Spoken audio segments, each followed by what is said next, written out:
दादा,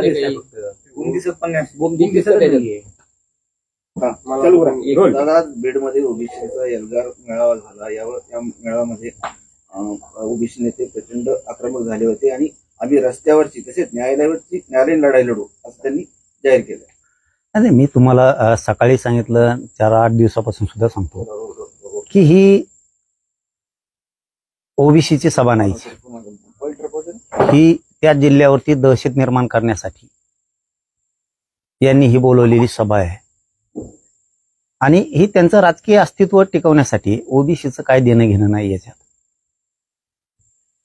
मराठ्यांचं कसं वाटोळं करता येईल, मराठ्यांच्या पोरांचं जीवन कसं उद्ध्वस्त करता येईल याच्यासाठी ती त्यांनी घेतलेली सभा आहे. ती ओबीसीचे नाहीचे, एका विशिष्ट जातीचेच लोक त्या ठिकाणी जमले आणि त्या पद्धतीचं त्यांनी ते वातावरण भीतीचं निर्माण केलं जिल्ह्यावरती.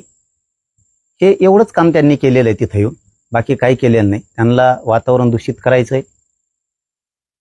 हे काम ते करणार आहेत. ते कोर्टातही गेले आणि रस्त्यावर बी आले आणि कुठं आले तरी काही फरक पडत नाही. कारण त्या ग्राउंडवरती आमची घोंगडी बैठक झालेली, हे जे ग्राउंड आहे तिथं आमची घोंगडी बैठक झालेली. त्याच्यामुळं त्यांची क्षमता आमच्या लक्षात आली काय आहे ती, आणि सरकारच्याही आली असेल. ही खटाटोप कशासाठी, कारण ते ग्राउंड तिथं आपली घोंगडी बैठक झाली. तुम्ही सगळे पत्रकार बांधव सगळे त्याला साक्षीदार आहेत. ती घोंगडी बैठक झालेली आपली त्या ग्राउंडवरती.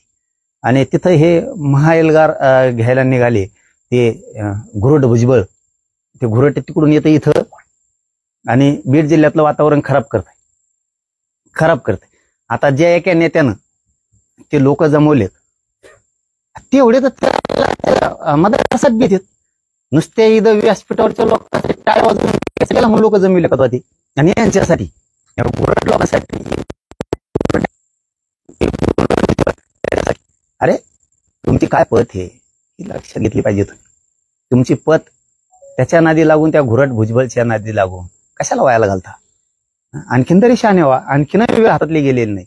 तुमच्यातला एक नेता माझ्या मतानं शहाणा झालाय, तसे जरा शहाणे व्हायचं बघा. दादा, या सभेमध्ये असं सूर निघाला की जातनिहाय जनगणना झाली पाहिजे, दूध का दूध पाणी का पाणी होऊन जाईल. आणि त्याचबरोबर आकडेवारी सांगत मराठा समाज 10-12% असल्याचं सुद्धा भुजबळांनी सांगितलंय. ते आता त्यांनी काय बोलायचं आणि काय नाही ते त्याचा प्रश्न आहे. आम्हाला माहिती आणि राज्याला पण माहिती मराठा किती आहे. मराठा 50-55% एकटा मराठा आहे. त्याच्या आकडेमोडीवर कोण किंमत देत आहे. जनगणनेचा विषय तर खालीवर सरकार तुमचंच आहे. तुम्ही तुमचं बघा ना काय. तुम्ही फक्त एक खोड काढू नका ज्या रद्द करण्याची आणि मराठ्यांच्या पोरांचं आयुष्य उद्ध्वस्त करायची. तुम्ही मराठी इतके सोपे समजू नका. हो, तुम्ही जर जिया रद्द करायसाठी आणि कुणबी नोंदी रद्द करायसाठी म्हणजे इतके जर मुळावर उठलेला असताल तर बीड जिल्ह्यातल्या मराठ्यांना सुद्धा ताकद दाखवावीच लागणार. हे जर दहशत निर्माण करण्याचे 2 विषय आहेत त्याच्यात, मराठ्यांच्या कुणबी नोंदी आणि JR. आणि दुसरा मुद्दा आहे की हे दहशत निर्माण करायला लागलेत मराठ्यांवरती बीडचे. चौकून हे घुरट भुजबळ तिथं बोलविलं आणि दहशत निर्माण करायला लागले. मराठ्यांना सुद्धा ताकद दाखवावी लागणार आहे. आम्ही तर कोणाच्या असल्या दबावाला आणि फबावाला भेट बी नाहीत आणि मराठी मोजणार बी नाहीत. परंतु मराठ्यांना सुद्धा आपल्या लेकरा बाळाचं आयुष्य उद्ध्वस्त न होऊ द्यायची जबाबदारी आहे. तोडीस तोड उत्तर यांना द्यावाच लागणार आहे. एखाद्या वेळेस मराठ्यांना बीडची जी भूमी, पवित्र भूमी, हीच पवित्र भूमी एखाद्या वेळेस बीड जिल्हा हा महाराष्ट्राचा दिशादर्शक होऊ शकतो. तशी परिस्थिती आता निर्माण झाली आणि मराठ्यांनी ती जबाबदारी पार पाडली पाहिजे की बीड जिल्ह्यातून राज्याला दिशादर्शक दिशा मिळाली पाहिजे. इतकं कणखर एकजूट ताकद दाखवली पाहिजे. पण यांचं जे स्वप्न आहे दहशत निर्माण करायचं, मराठ्यांवरती भीती निर्माण करायची आणि जातीवादाच्या दंगली घडवण्याच्या, हे स्वप्न बीड जिल्ह्यातल्या मराठ्यांनी कधीच पूर्ण होऊ द्यायचं नाही. आपण सुद्धा ताकद दाखवलीच पाहिजे यांना. छगन भुजबळ असं म्हणाले की आम्ही कुठल्याही पक्षाच्या दावणीला बांधलेलो नाही. पक्षाचं काम आल्यावर पक्षाचं काम करू, ओबीसीचं काम आल्यावर ओबीसीसाठी लढणार. आणि तुमचा उल्लेख त्यांनी दरिंदे पाटील असा केलाय. तुम्ही म्हटलं होतं की ओबीसीना पाडा, आम्ही ओबीसीच्या मुळावर उठणाऱ्यांना आडवं करू. नाही, ते काही म्हणताय ते आता बुद्धी ढळली, अक्कल दाड पडली. अक्कल दाड असते माणसाला. त्या घुरट भुजबळची पळडी वाटतं ती. ते घुरट सगळीकडे ते वास दरवळतो का तसं ते घुरट सगळीकडे हिंडत आहे. आणि ते त्याच्या चक्रव्यूहात सगळ्यांना घ्यायला लागले. ओबीसी नेत्याला त्याचा देवारा करून घ्यायला लागले आणि ओबीसीच्या नेत्याचा सुद्धा घ्यायला लागले. पण एक गोष्ट लक्षात ठेवा, ओबीसीतूनच आरक्षण घेणार आणि तेही मराठ्याला देणार. तुम्ही कितीही दडपण आणण्याचा प्रयत्न करा, त्याला बी बीडचे मराठी म्हणतात एवढं लक्षात ठेवा. ते कमजोर कच्चे नाहीत, सहन करतात. फक्त तुम्ही काय धमक्या देता भाषणातून, तुम्ही काय धमक्या देता मराठ्यांना भाषणातून, एवढं सोपं समजता का तुम्ही मराठ्याला? पाटील, तुम्ही धनंजय मुंडे यांचा चष्म्यावाला परळीचा चष्म्याला उल्लेख करत असं त्यांचं म्हणणं आहे. आणि तो तुम्हाला चष्मा आवडत असेल तर तुम्ही घेऊन जा. तुम्हाला ओपन का नाही ओपन हे मी सांगू शकत नाही, असं तुम्हाला त्यांनी लागावं. त्याला कवाच्याच मी बोललो, कवाच नाही. तो आचात्मा कशाला? तो हा चष्म्यात काय बघितलंय सगळ्यांनी? तो हा चष्मा कशाला? तो हा चष्मा तुलाच राहून दे, असेच हातरंगेव रक्तानी. तो हा चष्मा तुलाच राहून दे, त्या रक्ताने भरलेला. दादा, ईडब्ल्यूएस तुम्हाला पाहिजे, मराठा आरक्षण तुम्हाला पाहिजे, ओबीसी आरक्षण तुम्हाला पाहिजे, महाराष्ट्राचा 7-12 का तुमच्या नावावर लिहून ठेवलाय काय, असं भुजबळ म्हणाले. त्याला येऊन जाऊन तेच येणार. त्याला काही करून फडणवीस डॅमेज करायचे आणि फडणवीस साहेब काय त्याला डॅमेज होत नाहीत. फडणवीस साहेबांनी मराठ्यांचं मन जिंकलंय, त्याच्यामुळं त्याची काय चाल चलत नाही. आता कसल्याच परिस्थितीची चाल चलत नाही. त्यांनी किती वळवळ केली आणि फडणवीस साहेबांच्या लक्षात आलं असं याची अवकात किती आहे. तिथं आमची घोंगडी बैठक झालेली आहे, तिथं आमची घोंगडी बैठक आहे. त्यामुळं ओबीसींनी स्पष्ट नाकारलं त्याला. कारण ते एका जातीचं काम करायला लागले, एक लाभार्थी टोळीचं काम करायला लागले. हे बघा लक्षात येतंय तेव्हाच, काय चित्र आहे ना तेव्हाच लक्षात येते. कारण तिथं आमची झाली घोंगडी बैठक त्या ग्राउंडवर आणि त्याच्यावरूनच ज्यांचं कळतंय फडणवीस साहेब सुद्धा त्याच्यावरूनच ओळखून घेते. हे फक्त आपल्याला सरकारला बदनाम करण्यासाठी काम करतोय, फडणवीस साहेबाला डॅमेज करायसाठी काम करतोय, विखे साहेबाला बदनाम करण्यासाठी काम करतोय, आमच्या शिंदे साहेबाला बदनाम करण्यासाठी काम करतोय आणि अजितदादांना 100% बदनाम करायचंय. अजितदादाला आजच्या सभेवरून असं वाटलं आम्हाला अजितदादाला दोष देऊन उपयोगच नाही, कारण यांनी पक्का विडा उचललेला आहे अजितदादाला बदनाम करण्याचा. अजितदादांना ते करावं, बाजूला सारलं पाहिजे. थोडा तोटा झाला तरी चालत. दुसरे ओबीसीचे खूप चांगले नेते त्यांना जरी बळ दिलं उचल तरी चालत, परंतु 100% आजच्या त्यांच्या सभेवरून आमच्या लक्षात आलं की त्यांचा एक गट तयार झालाय अजितदादांना पवारांना बदनाम करण्याचा. कारण त्या व्यासपीठावर बसलेले 75% लोक हे अजितदादा आणि पवारांना रोज शिवाय घालते, रोज. मग आता निमित्त फक्त त्या परळीची टोळी त्यांनी अजितदादाचा गेम करायचा ठरवलंय आणि त्याला पूर्ण साथ भुजबळ देतोय. आजची एकूण सभा सांगते, त्याच्यामुळे अजितदादाला याचा दोष देण्यात काही मजा नाही. अजितदादांनी दुसऱ्याच्या कोणाच्या हातात बीड जिल्हा सोपाव तरच अजितदादांचं मान सन्मान प्रतिष्ठा वाढू शकते. नसता अजितदादा एक दिवस 100% यांनी खड्ड्यात घातलेला दिसतो.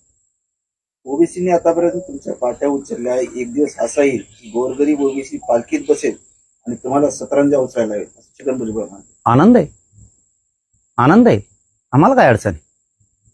गोरगरीब ओबीसीचा हे जयस्वालाचा व्हावा अधिकारी, तो धनगराचा बसलाय बिचारा तो व्हावा, हे आमचा वाणी समाजाचा बसलाय इकडून हे व्हावा, असे मला वाटतं. यांचे मला माहित नाही आता, मी साळींचे व्हावा, साळी जातीचा अधिकारी व्हावा वाटतंय मला, 100% वाटतंय. यांचे व्हावात काय अडचण नाही, आम्हाला काय लाज नाही वाटणार. पण तुम्ही होऊन देणार का, हा खूप मोठा प्रश्न. तुम्ही होऊन देणार का? तुम्ही कुंभाराचा होऊन देणार का अधिकारी, आमदार, खासदार होऊन देणार का? IAS IPS होऊन देणार का? तुम्ही लोहार सुताराचा होऊन देणार का? आमदार, खासदार, जिल्हा परिषदचा सदस्य, जिल्हा परिषद अध्यक्ष होऊन देणार का? सभापती तुम्ही होऊन देणार का? होऊन देणार का? नाव्याचा, परटाचा, धोब्याचा, सोनाराचा होऊन देणार का तुम्ही? सांगा. आणखीन वडरी समाजाचा, कायकडी समाजाचा, रजपुताचा, लिंगायताचा होऊ देणार का तुम्ही? कोळ्याचा होऊन देणार का? होऊन देणार आहेत का? लमाणी समाजाचा एखादा आमदार, खासदार, मंत्री, जिल्हा परिषदचा अध्यक्ष होऊन देणार का तुम्ही? नगराध्यक्ष तुम्ही होऊन देणार का? मग तुमचं संपत आहे. सगळ्या जातींचा फायदा फक्त तुम्ही घेता आणि पद तुम्हीच भोगता. कोणत्या जातीला मिळत नाही, काय नाही काय नाही. किती ते कोळी बांधव, आगरी बांधव, ते भंडारी बांधव तिकडचे किती जीवावर जोखीम घेऊन समुद्रात मासेमारी करतात. का त्यांचे लेकरं IAS IPS अधिकारी होऊ नये? का होऊ नये? का होऊ नये? लिंगायताचे का होऊ नये? किती छोटे छोटे जाती सांगायचं तुम्हाला? आम्हाला आवडत. तुम्हाला आवडतंय का? आवडतंय तर तुम्ही 75 वर्षात का नाही होऊन दिलं? का तुम्ही बंजारा समाजाच्या अधिकारीने होऊ दिले? त्यांचं आरक्षण घेऊन द्या उत्तर यायचे. बंजारा समाजाला द्या, चला. का नाही होऊन दिले? सगळ्यांचं आरक्षण मिळून तुम्ही खाल. तुमच्या घराघरीच माणसं सुधारले आणि यांच्या घराघरीच माणसं ऊस तोडायला गेली. हे काय खोटं आहे का? किती दिवस येड्यात काढणार तुम्ही? बिलाचे तेच हाल, पारद्याचे तेच हाल, तुम्ही रामुशाचं नाव घेतो त्याचे तेच हाल. तुम्ही कोणाला सुधरून दिलं? कोणालाच नाही. आणि तुम्ही सांगणार ओबीसीचं झालेलं त्यांना ही होत नाही. अरे आमच्या इकडे येऊन बघ, ओपनची जागा असून सुद्धा ओबीसीचा सभापती केलता. ओपनची जागा असून सुद्धा आंबडलाच. तुम्ही काय सांगता आम्हाला? भाजपला आता देवेंद्र फडणवीस यांना त्यांनी असा इशारा दिला आहे की ओबीसीच्या ताकदीवर 125 आमदार तुम्हाला मिळालेले आहेत आणि ओबीसीवर अन्याय कराल तर ओबीसी दूध खुले राहिलेले नाही. फडणवीस साहेबाला हे माहिती. हे फडणवीस साहेबाला माहिती आहे विधानसभेला मराठ्यांशिवाय सत्ता येऊ शकत नाही. मराठ्यांनी सत्ता दिली ते त्यांनाही माहिती. नाही तर लोकसभेसारखा धुराळा वाजला असता सगळा. आमच्या लेकरा बाळांच्या भविष्यासाठी ते काम करायलेत ना. आणखीन आम्हाला त्यांच्याबद्दल शंका नाही. आमचं एवढंच म्हणणं आहे, प्रमाणपत्र लवकर वितरित झाले पाहिजे. नसता आम्ही फडणवीस साहेबांनाच नाही, विखे साहेबांनाच नाही, कोणाला सोडणार नाही.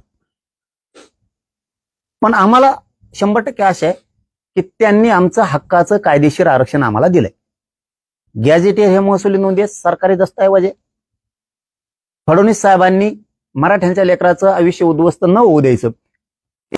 मराठ्यांना मराठवाड्यातल्या सगळ्या आरक्षण द्यायचं ठरवलंय.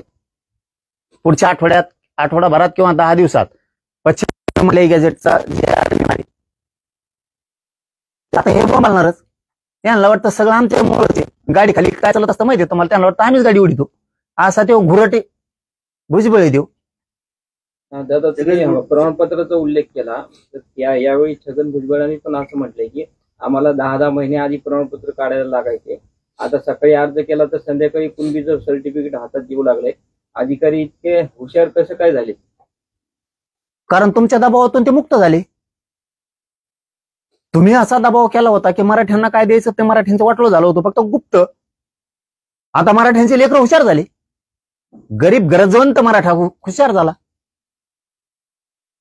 त्यामुळे अधिकाऱ्यांना नाही वाटतं ना, याची नोंद सापडली, शिंदे समितीने सापडली, याला आरक्षणाचं प्रमाणपत्र दिलं पाहिजे. का रोखून धरायचं? तुम्ही आमचं ते रद्द करता म्हणणार आणि मग तुमचं 94चं का रद्द होऊ नये? 16% दिलेलं म्हणजे आमचा रेकॉर्ड असून सुद्धा आमचं रद्द करणार? एवढं सोपं आहे का रद्द करणं ते?